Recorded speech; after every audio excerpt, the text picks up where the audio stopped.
이 문건의 존재를 김성태 대표께서 모르셨다면은 원내대표 자격이 없으실 것 같은데요. 이거 본인들이 집권당에 있을 때 문건 다 만들고 했는데 보고 못 받으셨나 보네요.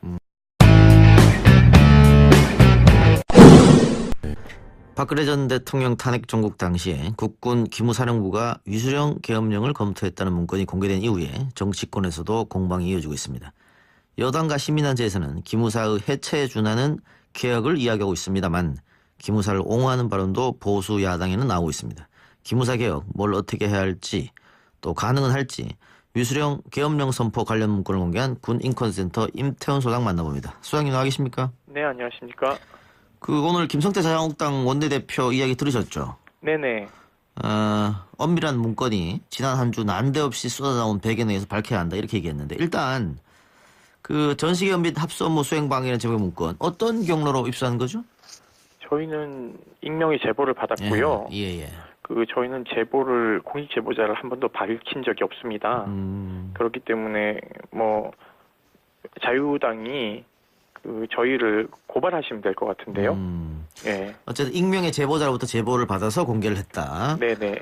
김성태 자유한국당 원내대표 같은 경우에는 이 자료가 지난주에 한꺼번에 써 나온 배경이 또 있을 것이다. 이렇게 얘기했는데 이 문건을 언제 받으셨는지 밝힐 수 있나요, 그거는?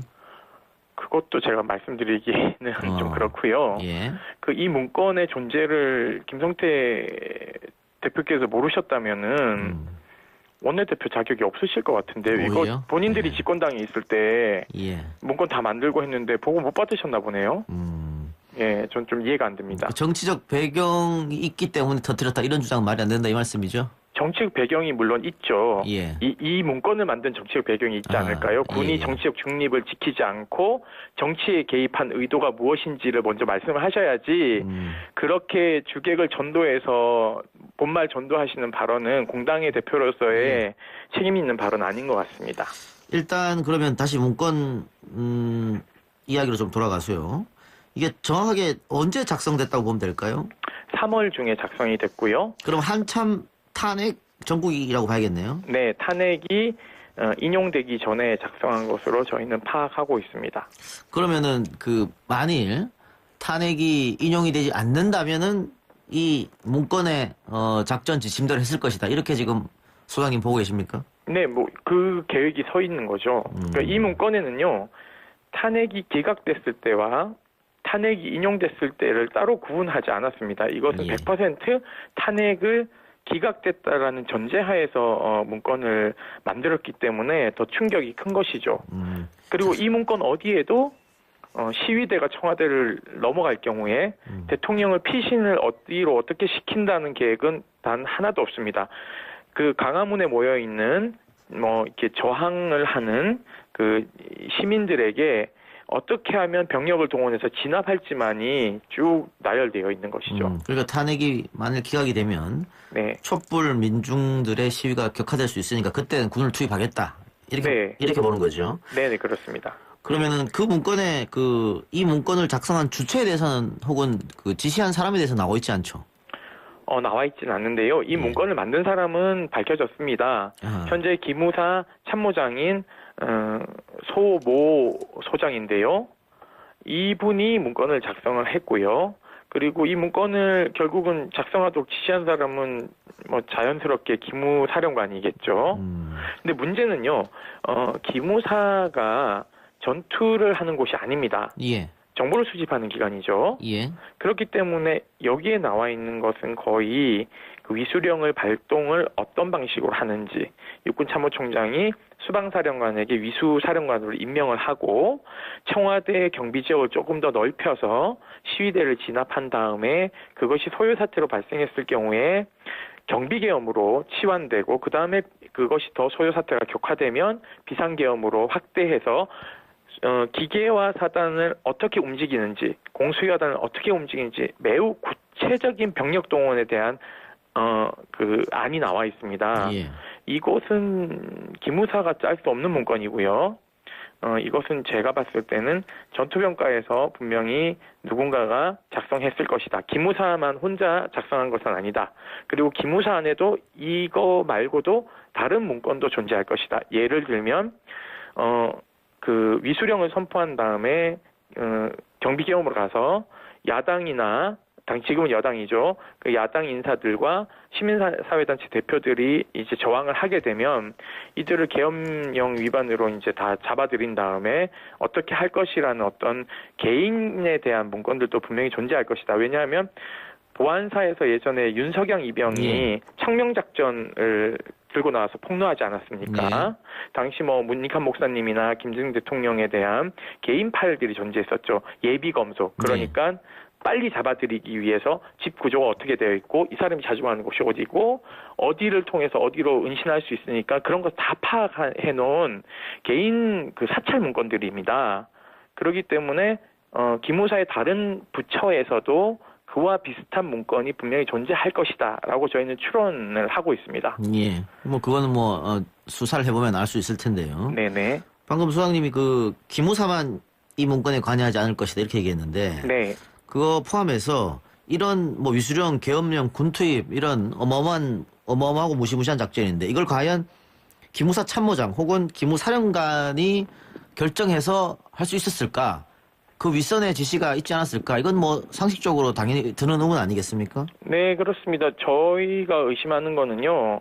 일단은 이러한 탄핵 정국에서 청와대 방호 업무를 하고 있는 경호실과 안보실이 분명히 이 문건에 개입했을 것이다라고 판단하고 있고요. 이 문건은 철저하게 당시 탄핵 심판을 받던 박근혜 전 대통령의 욕구가 그대로 투영된 문건이라고 밖에 볼 수 없습니다. 왜냐하면 본인은 탄핵이 인용될 것이라는 것을 단 1%도 생각하지 않고 기각될 것이라고 믿었기 때문에 군도 그러한 욕구에 충족하는 문건을 충실히 만들었다라고 볼 수밖에 없는 것이죠. 그런데 국방위원장 지냈죠. 자유한국당 김영우 의원. 네. 이 문건은 기무사가 충분히 검토할 수 있는 문건이다. 그러니까 헌재에서 탄핵이 기각됐을 때 시위가 당연히 더 격해지고 청와대로 그 시위대가 들어올 수 있기 때문에 무질서해질 수 있다. 그래서 군이 비상조치를 당연히 해야 되는 거 아니냐 이렇게 이야기하고 있거든요. 네네. 여기에 대해서 어떻게 생각하세요? 저는 그거 굉장히 위험한 발상인데요.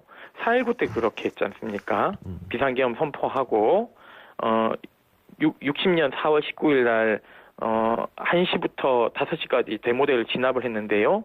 이때 경무대를 향하는 학생들과 시민들에게 당시 내무부 장관이 발포명령을 내렸습니다. 그렇게 해서 수많은 사람들이 이 총탄에 희생됐고요.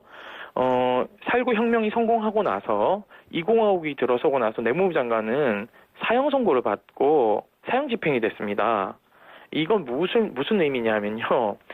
시민들이 정당하게 행사하는 저항권에 대해서 군이 정치적 중립을 지켜야 됨에도 불구하고 그것을 어기고 진압을 목표로 계획을 짰다는 것은요. 과거 5.18 때도 유사했고요. 5.16 군사쿠데타 때도 유사했고요. 12.12 군사반란 때도 매우 유사했습니다. 이 문건에서 주목받지 못하는 지점이 뭐냐면요. 합수부에 대한 구성입니다. 어디서 많이 들어본 기억이 없으신가요? 합동수사본부. 네네. 이거 옛날에 누가 본부장을 하셨죠? 전두환. 예, 그렇죠. 이 합동수사본부는 비상계엄에서 검찰권과 경찰권과 사법권을 모두 다 자기 손 아래 놓여지는 곳이기 때문에 기무사가 상당히 합수부를 꾸리는데 공을 들였을 것이다라고 저희들은 이 문서 맨 뒷장을 봐도 잘 나와 있다고 저희는 판단하고 있습니다. 그러면은 그 김성태 자유한국당 원내대표가 이야기한 쿠데타 흔적은 찾아볼 수 없다 이렇게 했는데 그 소장님 지금 말씀 들어보니까는 역쿠데타가 아니고 친위 쿠데타 이렇게 그렇죠. 보는 거예요. 친위 쿠데타인 거죠. 계엄사령관을 육군참모총장으로 하고 계엄부사령관을 육군참모차장 그리고 그 계엄사령관 바로 옆에 합동수사본부장을 기무사령관으로 해서 각 정보처나 작전처들을 두게 되어 있는데요. 문제는요. 계엄법에 따르면 계엄은 합참의 권한입니다. 합참에 계엄에 관련된 부서가 있어요. 근데 왜 육군이 이렇게 나설까요? 저는 그것에 대해서 저는 자유당 의원들한테 반문하고 싶습니다. 법에 따라서 합참이 이 문건을 작성해야 되는데 왜 하필이면은 육군을 중심으로 병력 운영도 보십시오. 8사단, 11사단, 20사단, 26사단, 30사단, 수기사단이 모두 기계화 사단인데요. 여기 사단장들이 모두 육사 출신입니다. 예. 네, 그렇기 때문에 철저하게 육군 중심이고요. 여기 문건을 보시면 합참의장과 합참차장은 배제를 노골적으로 하고 있고요. 한미연합 부사령관도 북한에 침투가 있을 수도 있으니 이 세 분은 북한을 잘 경비하시면 된다라고 해놓고 아이러니하게도 전방에 있는 탱크 사단을 모두 다 몰고 내려와가지고는 전국을 장악하는 시나리오입니다. 예. 이건 명백한 반란이죠. 네, 명백한 반란이라고 하셨는데 지금 군 인권센터가 관련자를 고발할 예정이라고요? 예, 내일 중으로 아마 저희가 고발할 것 같습니다. 고발 인원을 지금 좀 추리고 있거든요. 예. 어느 사람을 어떤 식으로 고발할지, 왜냐하면 현직 군인도 있고 전역하신 분도 있기 때문에 이 법리 적용을 어떻게 해야 될지, 그리고 내란 예비죄를 적용할지 그 외에 다른 법률도 적용이 가능한지를 지금 변호사분들이 검토하고 있고 고발장을 지금 초안 작성은 거의 완료됐고요. 지금 더 세세한 것들을 작성을 하고 있습니다. 그러면 뭐 기무사 관련자는 당연할 테고 당시 국방부 장관 뭐 이런 쪽으로도 올라가는 겁니까? 그거는 좀 저희가 봐야 될 것 같습니다. 좀 검토해보고. 오늘 좀 말씀드리기는 좀 그렇고요. 예. 지금 현재 저희 운영위원님 변호사분들이 다 회람을 하고 정리하고 있습니다. 기무사 관련 논란은 계엄 계획뿐만이 아니고 TF팀을 만들어서 세월호 유족들을 사찰했다 이런 얘기도 있던데. 네, 맞습니다. 군 인권센터가 보기에는 기무사 계획을 어떻게 해야 된다고 생각하세요? 저는 더 이상 고물난 것을 왜 자꾸 고쳐서 쓰려고 하는지는 잘 모르겠습니다. 예. 이건 국정원하고 매우 달라서요. 예. 군에는 정보기관들이 또 존재하고 있습니다. 정보본부와 정보사령부가 있기 때문에 예전에 김대중 대통령께서 개혁안을 만드셨던 안도 있습니다. 이건 뭐냐면 정보본부 안에 기무사를 방첩대로 이렇게 격화시켜서 만들어 놓는 게 있고요. 미국 시스템인데요. 우리 국정원에 정보 방첩 기능을 할 수 있는 방첩본부를 하나 두는 형태로 해서 강력하게 좀 문민 통제를 받는 형식도 저는 가능하다. 그래서 저희가 8대 요구 안에서 해체 수순에 가까운 개혁을 해야 된다는 말씀을 드렸고요. 무엇보다도 동향을 감시할 수 있는 이 권한은 저는 폐지해야 된다. 알겠습니다. 예, 그렇습니다. 해체 수준의 개혁. 거기까지 듣겠습니다. 네, 감사합니다. 지금까지 군인권센터 임태훈 소장이었습니다. 근데요, 이 문건을 만든 사람은 밝혀졌습니다. 현재 기무사 참모장인 소모 소장인데요. 이분이 문건을 작성을 했고요. 그리고 이 문건을 결국은 작성하도록 지시한 사람은 자연스럽게 기무사령관이겠죠. 근데 문제는요, 기무사가 전투를 하는 곳이 아닙니다. 정보를 수집하는 기관이죠. 그렇기 때문에 여기에 나와 있는 것은 거의 위수령을 발동을 어떤 방식으로 하는지, 육군참모총장이 수방사령관에게 위수사령관으로 임명을 하고 청와대 경비지역을 조금 더 넓혀서 시위대를 진압한 다음에 그것이 소요사태로 발생했을 경우에 경비계엄으로 치환되고 그 다음에 그것이 더 소요사태가 격화되면 비상계엄으로 확대해서 기계화 사단을 어떻게 움직이는지, 공수여단을 어떻게 움직이는지 매우 구체적인 병력 동원에 대한 안이 나와 있습니다. 이것은 기무사가 짤 수 없는 문건이고요. 이것은 제가 봤을 때는 전투병과에서 분명히 누군가가 작성했을 것이다. 기무사만 혼자 작성한 것은 아니다. 그리고 자유당이 저희를 고발하시면 될 것 같은데요. 어쨌든 익명의 제보자로부터 제보를 받아서 공개를 했다. 네네. 김성태 한국당 원내대표 같은 경우에는 이 자료가 지난주에 한꺼번에 써 나온 배경이 또 있을 것이다. 이렇게 얘기했는데 이 문건을 언제 받으셨는지 밝힐 수 있나요, 그거는? 그것도 제가 말씀드리기는 좀 그렇고요. 이 문건의 존재를 김성태 대표께서 모르셨다면은 원내대표 자격이 없으실 것 같은데요. 이거 본인들이 집권당에 있을 때 문건 다 만들고 했는데 보고 못 받으셨나 보네요. 예, 전 좀 이해가 안 됩니다. 정치적 배경이 있기 때문에 터뜨렸다 이런 주장은 말이 안 된다 이 말씀이죠? 정치적 배경이 물론 있죠. 예. 이 문건을 만든 정치적 배경이 있지 않을까요? 군이 예. 정치적 중립을 지키지 않고 정치에 개입한 의도가 무엇인지를 먼저 말씀을 하셔야지 그렇게 주객을 전도해서 본말 전도하시는 발언은 공당의 대표로서의 책임 있는 발언 아닌 것 같습니다. 일단 그러면 다시 문건 이야기로 좀 돌아가서요. 이게 정확하게 언제 작성됐다고 보면 될까요?